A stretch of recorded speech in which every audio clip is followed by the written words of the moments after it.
Okay, we're back. We have our basic frame set document open, but we have one more problem that we need to deal with. And that problem is this. Not everybody can view frames, but we are determined to use them, but we also need to work with the people that can't view the frames. What do?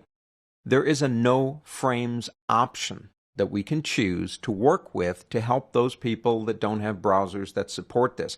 But I'll be honest with you, even iPads and iPhones have a version of Safari that now actually supports frames.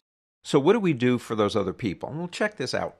Go up to the word Modify on the pull-down menu and go down to Frame Set and select Edit No Frames Content. When you do, you're getting a blank page. Now I've got a document, No Frames Text. It's in your work folder, and here's the text. Let's go ahead and select all that text and do an edit copy, and then we can move this out of the way. I'm just pulling that over on my other monitor.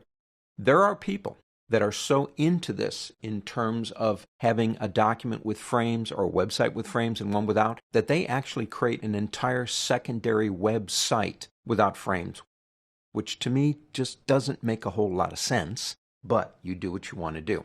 Let's go ahead and change that to heading 2, make it a little bit bigger. Go into Format, go down to Align and Center it, I suppose.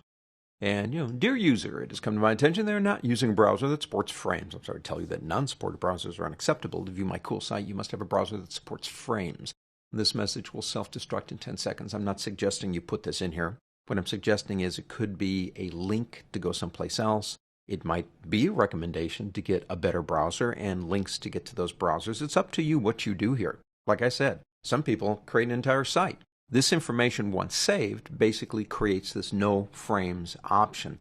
If you have a browser that doesn't support frames, then go ahead and open up our frame set document, and this is what you're going to see. So obviously it has to at least have a link on it telling you to go someplace.